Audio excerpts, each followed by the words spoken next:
Hey, salut à toi, j'espère que tu vas bien. Je te souhaite la bienvenue dans ce 101e épisode dans lequel nous allons voir ensemble comment dissoudre complètement un conflit intérieur, un conflit interne, que ce soit vis-à-vis de soi, que ce soit vis-à-vis des autres, ou que ce soit vis-à-vis d'une situation qui nous prend un peu la tête, pour justement en réduire la charge mentale et ainsi faire plus d'espace à plus de créativité, d'amour, de partage, et donc créer des relations avec soi et les autres beaucoup plus riches de qui nous sommes que d'injonctions sociétales, développement personnel ou que sais-je. Et pour cela, j'ai fait le choix de t'apporter mon témoignage sur ma première expérience de cette rencontre avec cette capacité que nous avons à dissoudre complètement ce qui nous bourre le mou, ce qui nous prend le chou, pour faire de l'espace à ce qui est vraiment important pour soi. Donc si c'est ok pour toi, c'est parti. Bienvenue dans Bien avec soi, le podcast créé pour te permettre de faire la lumière sur tes zones d'ombre et donc de connaître, accepter et embrasser qui tu es dans ton entièreté. Ce voyage en toi que je te propose est la promesse de vivre une plénitude émotionnelle ineffable et la liberté absolue d'être qui tu es. Pour cela, je te parle de développement personnel, de coaching, de philosophie, de spiritualité, de résilience, de mindset et aussi de mes apprentissages. Je suis Marie Perron, coach spécialisée dans le chakra et je suis absolument ravie de partager cette aventure avec toi. Alors, notre histoire remonte à quelques années maintenant. Il s'agit de cette période de transition qui fut la mienne entre le moment où j'ai quitté le foyer familial et le moment où il a fallu que je me trouve une place dans la société. Et à cette période-là, j'avais un intense besoin, un intense désir d'être reconnue, d'être entendue dans la douleur qui avait été la mienne pour pouvoir savoir quoi en faire, comment la mettre au service de mon quotidien ou, au pire, m'en débarrasser. Et il s'est avéré à cette époque-là que mon histoire telle qu'elle était ne suffisait pas à être entendue, à être reconnue comme importante, comme handicapante, comme déstabilisante en fait. Et j'avais besoin d'être reconnue en ces termes-là pour pouvoir passer à autre chose. Et donc, pour obtenir ce que je désirais ardemment à cette époque-là, je me suis mise à avoir un comportement que l'on peut clairement considérer comme toxique à l'époque auprès de personnes que je choisissais en plus sciemment pour pouvoir obtenir cette reconnaissance-là. Et ce comportement toxique s'est notamment manifesté à travers le mensonge, et donc j'inventais des situations dans lesquelles ce qui m'arrivait était suffisamment grave ou suffisamment alertant, pour que les adultes auxquels je m'adressais puissent se dire « Mais Marie, de quoi tu me parles ?» Qu'on s'arrête un moment pour qu'on puisse écouter mon histoire, ma souffrance, ma douleur, parce que je ne savais pas quoi en faire. Et donc, comme je te l'ai dit, il y avait une conscience puisque je savais très bien avec qui je le faisais. J'étais consciente aussi des histoires que je racontais et j'étais consciente aussi du rapport d'inconfiance, je sais pas si ça existe mais c'est pas grave, que j'instaurais avec les autres et j'aimais pas ça. J'aimais pas être obligée quelque part de passer par cette manipulation-là pour obtenir ce dont j'avais besoin. Mais je le faisais parce que mon désir d'être reconnue dans ma douleur était plus fort que ma conscience à cette époque-là. Et donc, j'avais cette espèce de double vie, cette espèce de dédoublement de personnalité où j'avais cette partie de moi qui désirait donc cette reconnaissance et qui passait par ces stratégies-là pour l'obtenir, et une autre un peu plus observatrice qui se disait « Mais où tu vas ? J'aime pas ça, et qu'est-ce qu'on peut faire de ça ?» Et donc cette partie, je l'entendais régulièrement me parler. On était 14 dans ma tête à cette époque-là, faut pas se faire d'illusions, ok ? Mais j'entendais cette partie-là me dire quelque chose du type « Oui, mais moi, si je fais ça, c'est parce que je souffre. » Et c'est passé une fois, c'est passé deux fois, et c'est un message que j'avais un peu comme ça en arrière-plan. Cette partie-là qui me disait « Mais si tu agis comme ça, c'est parce que tu souffres. » Jusqu'au jour où j'ai été capable de m'arrêter et de me dire que peut-être que les personnes que je considérais comme responsables de mon mal-être ont agi de la façon dont elles ont agi, parce qu'elle aussi souffrait. Et cette simple réflexion a généré en moi un calme absolument absolu, justement. Un calme total. C'est-à-dire que tout mon conflit intérieur, ma douleur, ma souffrance, ma colère, ma haine, ma rancœur envers cette personne, d'un seul coup, tout est tombé. Tout s'est écroulé. Il n'y avait rien d'autre qu'un espace dans lequel je reconnaissais mon humanité à travers ma souffrance, ce que je recherchais finalement à travers mon comportement toxique, mais également l'humanité de l'autre dans sa souffrance. Et le fait qu'on puisse être au même niveau tous les deux, a généré en moi ce calme et cet accès du coup à notre histoire bien différent, bien plus ouvert, bien plus humain finalement que celui auquel j'étais accrochée depuis plusieurs années. Et mon sujet aujourd'hui du coup c'est ça. J'aimerais t'inviter à être capable de regarder tes conflits intérieurs de la façon la plus humaine possible. Et quand je parle d'humanité ici, il ne s'agit pas d'humanité religieuse où on est que lumière, que brillance, que licorne et paillettes, où on se considère uniquement altruiste, généreux, honnête, que sais-je. Il s'agit justement d'être capable de reconnaître tous les endroits où on a été pervers, manipulateur, méchant peut-être, colérique, j'en sais rien, tout ce qui nous fait peur, tout ce qu'on a peur d'admettre à notre égard, pour rencontrer notre humanité. Puisque l'humanité, c'est un panel de comportements auquel nous avons tous accès. Tous et toutes. En tant qu'être humain, on peut avoir un panel de comportements qui va du pire au meilleur. Et on a tous des déclencheurs, j'en suis absolument convaincue. Si on appuie dessus, on est capable du pire. On est capable de tuer, on est capable de faire des choses horribles si on appuie sur le bon déclencheur. Donc plutôt que de se prémunir de ce truc-là et de se convaincre que non, nous, on fait partie des gens bien et que là-bas, il y a les gens mauvais qui m'ont fait du mal à moi, pauvre colombe blanche que je suis, reconnaissons qu'en fait, on est juste dans une relation humaine. Est-ce que ça veut dire que lorsque l'on se fait battre, violer, frapper, que sais-je, il suffit juste de dire « bon bah l'autre est humain donc c'est pas grave », certainement pas. Il ne s'agit pas de nier la souffrance de quiconque, justement. Il ne s'agit pas non plus de minimiser la réalité des actes qui ont été commis, qui ont été posés. Il s'agit simplement de reconnaître l'humain derrière. C'est-à-dire que les actes sont répréhensibles et méritent d'être punis lorsqu'ils sont de cet ordre-là. Il n'y a aucun doute là-dessus, il n'y a aucun débat là-dessus. En revanche, l'humain derrière, qui exprime sa souffrance à travers ces comportements-là, lui, je considère qu'il mérite notre attention. Tout être humain en souffrance, pour moi, y compris soi-même, mérite notre attention. Et en découvrant du coup cet aspect-là, parce que j'ai vraiment une réaction physiologique à cet instant-là, au moment où je me dis, mais peut-être que cette personne qui m'a fait du mal, en fait, elle souffre aussi, c'est pour ça qu'elle s'est exprimée de cette façon-là. Et je me dis, ça se trouve, c'est un coup de chance, ça fait tellement longtemps que je rumine mon truc, que finalement, on est peut-être simplement arrivé au bout. Donc, j'ai voulu le tester sur une autre personne, vers qui j'avais de la rancœur à cette époque-là, et là, rebelote. J'ai pris une feuille, j'ai pris un crayon et j'ai listé tout ce qui me cassait les roupettes chez cette personne-là et je suis allée regarder de quelle façon est-ce que moi aussi, sous une certaine forme, dans certains contextes, j'exprimais ce qui m'énervait chez cette personne.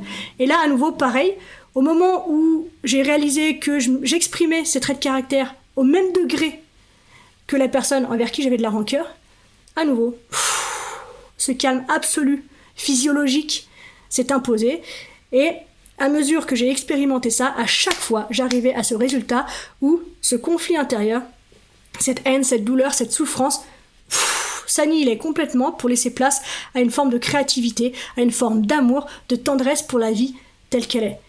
Et je peux entendre également l'objection de « Oui, non, mais moi, je suis pas comme ma mère.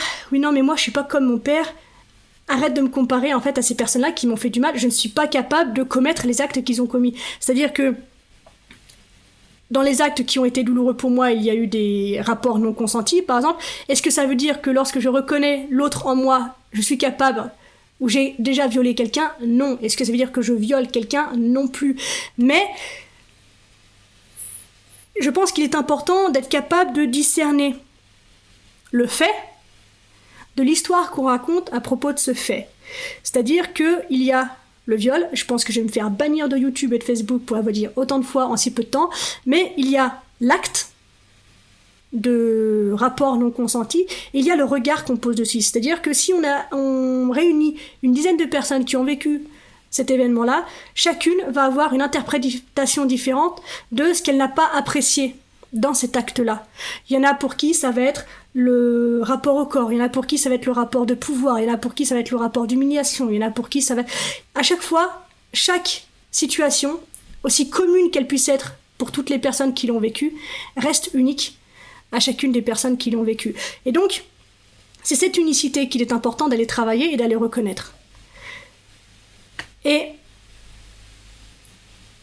si je prends mon rapport à moi au rapport non consenti, il s'agissait notamment de cette capacité à prendre le contrôle, m'obliger à faire quelque chose que j'avais pas envie de faire. C'était clairement un des conflits que j'avais avec cette personne-là à ce moment-là.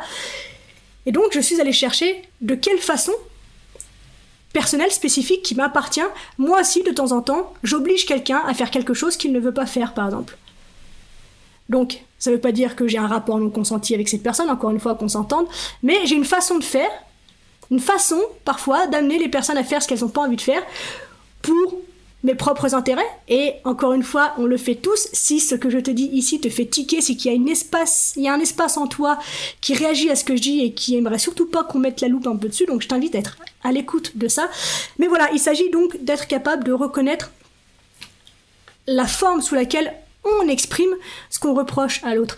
Et j'entends encore une fois que ça peut être super douloureux à faire, et crois-moi que quand j'ai commencé à mettre la main là-dedans, il y a vraiment des endroits où ça piquait grave.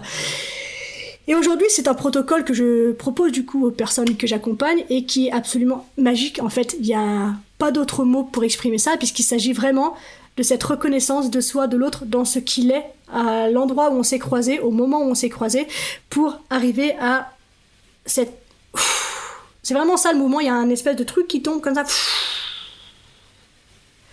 Le calme. Et une fois qu'on a équilibré en fait nos perceptions sur ces comportements-là, sur ce qui nous faisait du mal, eh bien on n'a plus besoin d'être en lutte ni contre soi, parce que du coup je suis consciente de ce que j'exprime et j'apprends à être ok avec ça, et il en va de même pour l'autre qui exprime la même chose sous sa forme spécifique à lui. Donc je reconnais sa forme, je nous reconnais tous les deux dans notre humanité, et à partir de là, c'est un comportement qui ne fait plus partie de ma sphère de conscience. Il s'exprime nécessairement, puisqu'encore une fois on est humain et donc on a tout un panel de comportements à notre disposition, mais du fait que je l'ai équilibré et que ça ne me touche plus, il n'apparaît plus dans mon champ de conscience, dans mon champ de vision. Et c'est ainsi qu'on peut outrepasser, transcender des situations qui nous font du mal, des comportements qui nous font du mal et qui nous gênent. Tout ça pour dire que, parce que mon but aujourd'hui c'était de te permettre donc d'annihiler, de dissoudre un conflit intérieur, bah c'est vraiment à cet exercice-là que je t'invite. Et sincèrement, j'entends la difficulté que ça représente, encore une fois. Sors de cette conviction, de cette lutte qui est la tienne, justement, de ce conflit qui est le tien, de ne pas vouloir ressembler à cette personne envers qui tu as de la rancœur. Tant que tu es en lutte contre cette personne, contre les traits de caractère de cette personne, contre les comportements de cette personne à ton égard, tu es en lutte contre toi-même. Puisque, j'espère que tu l'as compris, ce qui te titille chez l'autre, ce sont des choses qui existent chez toi, qui ne sont pas reconnues, qui ne sont pas aimées. L'autre est un miroir. La vie est un miroir. Ce n'est rien d'autre qu'une conversation avec toi-même. Donc, plus tu seras en accueil de ça, plus tu seras en capacité d'aimer ces parts-là en toi, plus tu seras en capacité d'accueillir cette version-là de l'autre, et plus tu seras en capacité, du coup, de ne pas projeter ce que tu es chez toi à l'extérieur, et donc de le constater partout, et de rentrer en lutte contre l'extérieur en te mettant toujours dans ce camp de « moi je suis le bien, et eux ce sont le mal ». Revenons dans quelque chose de complet, revenons dans quelque chose d'uni, d'un peu plus nuancé, revenons dans quelque chose qui nous unit plutôt que dans quelque chose qui nous sépare. Voilà, j'avais simplement envie de te présenter ce truc-là, de la façon dont on a le pouvoir, aussi simplement que ça, d'annihiler un conflit interne. Simplement reconnaître l'humain chez la personne sur laquelle on rumine et on crache à longueur de journée. Reconnaître nos comportements humains et simplement reconnaître l'autre dans son humanité, dans la même humanité que nous en fait. Lui, elle et moi sommes exactement le même humain, avec les mêmes douleurs, avec les mêmes souffrances, avec les mêmes interrogations, avec la même inconscience, ignorance face à la vie. Et dès lors que tu as cet espace en toi d'accueillir ton humanité et d'accueillir l'humanité de l'autre, je peux te jurer, te promettre que tu as un rapport à la vie, au monde et à l'autre qui est juste incroyable. Et je peux te jurer également que ce n'est pas parce que tu acceptes l'autre dans son humanité, dans ce qu'il est, que tu te laisses marcher dessus et que tu t'assois en lotus dans ton salon en attendant que la vie passe. Certainement pas. Parce que cette reconnaissance de toi-même te ramène un peu plus à chaque fois de ton vrai toi, de ce qui est vraiment important pour toi, de ce qui t'anime intérieurement, de ta vraie authenticité. Et lorsque l'on est dans quelque chose que l'on aime, on agit naturellement dans la direction de ces choses que l'on aime. Donc, tout ce brouillard mental que l'on s'impose par les ruminations, par la haine, par le rejet, par la projection de soi à l'extérieur, d'un seul coup se dissipe pour laisser place à une vision claire de qui l'on est, de ce qu'on veut et dans quelle direction on marche. Donc, je pense en fait que la notion que je te propose d'accueillir en toi aujourd'hui, c'est une notion qui ne se comprend pas au niveau du mental. Donc ne cherche pas à la discriminer, à lui donner tort ou à lui donner raison, juste expérimente le truc. Prends un moment pour toi, prends une feuille, un crayon, une personne envers qui tu as de la rancœur et liste ce qui t'a gonflé chez elle et va chercher de quelle façon est-ce que toi aussi, sous ta forme, dans des contextes bien spécifiques, tu exprimes ça aussi. Jusqu'à ce que tu ressentes dans ton cœur, dans tes tripes, qu'en fait vous êtes pareil. Non pas parce que vous faites la même chose, on est d'accord, mais parce que vous êtes un humain, tous les deux. Un humain avec son chemin et avec ses compétences, ses connaissances à un instant T. Voilà. Moi je trouve que c'est une belle façon d'honorer la vie, d'honorer les gens autour de soi, parce qu'aujourd'hui, tu vois, si je reprends mon exemple de départ, le rapport que j'ai avec cette personne-là, qui pourtant m'a fait beaucoup de mal, est beaucoup plus tendre et beaucoup plus complet aussi, puisque je suis capable aujourd'hui de reconnaître que oui, il a posé des choses atroces à mon égard, mais qu'il a posé aussi des choses très belles. Et ça me fait un bien fou de pouvoir enfin me redonner l'accès à ces jolies choses qui ont jalonné mon enfance aussi. Ça ne veut pas dire que j'efface tout ce qui a été fait de mauvais, de mal, de douloureux à mon encontre, mais que je complète ma vision, mon souvenir, mon ressenti à l'égard de mon passé, de ce qui a été bon aussi. Et putain que ça fait du bien. Donc, en fait, aujourd'hui, c'est une vraie invitation à l'honnêteté, à un peu d'humour, parce que si t'as pas d'humour pour faire ce travail-là, franchement, ça pique et laisse tomber. Mais voilà, humanité égale humour plus honnêteté. Si t'es capable d'aligner cette équation-là, d'équilibrer cette équation-là, la puissance, la magie de la vie est juste entre tes mains et il n'y a plus qu'à. Donc voilà, pour aujourd'hui, c'est l'expérience que j'avais envie de te partager, que j'ai envie de te proposer de vivre. Tu peux donc la faire en solo, comme je te dis, avec une feuille et un crayon. Tu te prends 1 heure au début, ça peut être un peu long, et puis plus tu le fais, plus c'est rapide, évidemment, plus tu as de réflexes.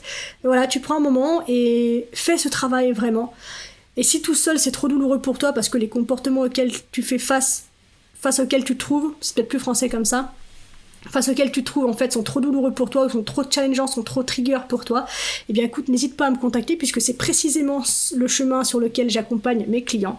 Donc je suis à ta disposition, et même si on n'avance pas plus loin ensemble, je pourrais toujours te donner quelques réponses aux questions que tu te poses. Voilà, j'espère que cet épisode t'a plu. Il est un peu plus perso, c'est pour ça que j'ai du mal à le sortir, il sort pas à l'heure, on est d'accord. Mais voilà, n'hésite pas à me faire ton retour là-dessus, à expérimenter ça, vraiment je t'y invite, parce que c'est juste incroyable comme sensation de pouvoir avoir accès à l'autre, à la vie, au monde, depuis cette posture en fait de certitude et de confiance face à la perfection de la vie, qui nous laisse en plus le droit de trouver que certaines choses sont dégueulasses. Donc voilà, on a bien plus de pouvoir entre nos mains que nous le pensons. Donc plutôt que de nourrir Big Pharma avec les antidépresseurs, prenons la maîtrise de nos émotions, de nos fluctuations émotionnelles et de nos pensées. Et il y a plein de choses déjà qui peuvent être réglées aussi simplement que ça. Donc voilà, on arrive déjà à la fin de cet épisode, j'espère qu'il t'a plu. Si c'est le cas, eh bien n'hésite pas à me le faire savoir en commentant, en partageant, en mettant 5 étoiles sur Apple Podcast, puisque c'est la façon la plus simple que tu as à ta disposition pour mettre en avant le travail que je propose. Et si tu penses que des personnes de ton entourage pourraient être encouragées à avancer par le message que je délivre aujourd'hui, eh bien n'hésite pas à leur faire passer cet épisode. Je pense qu'il est d'une importance capitale et qu'il offre une vue sur la vie tellement incroyable que c'est dommage de ne pas en faire profiter les personnes qu'on aime. Voilà. Je te laisse, on se retrouve très vite dans un nouvel épisode. D'ici là, bien sûr, prends soin de toi, sois reconnaissant envers la vie et surtout n'oublie jamais que tu es la personne la plus importante de ta vie et que de ce fait, tu mérites ce qu'il y a de meilleur. Je nous aime. À la revoyure.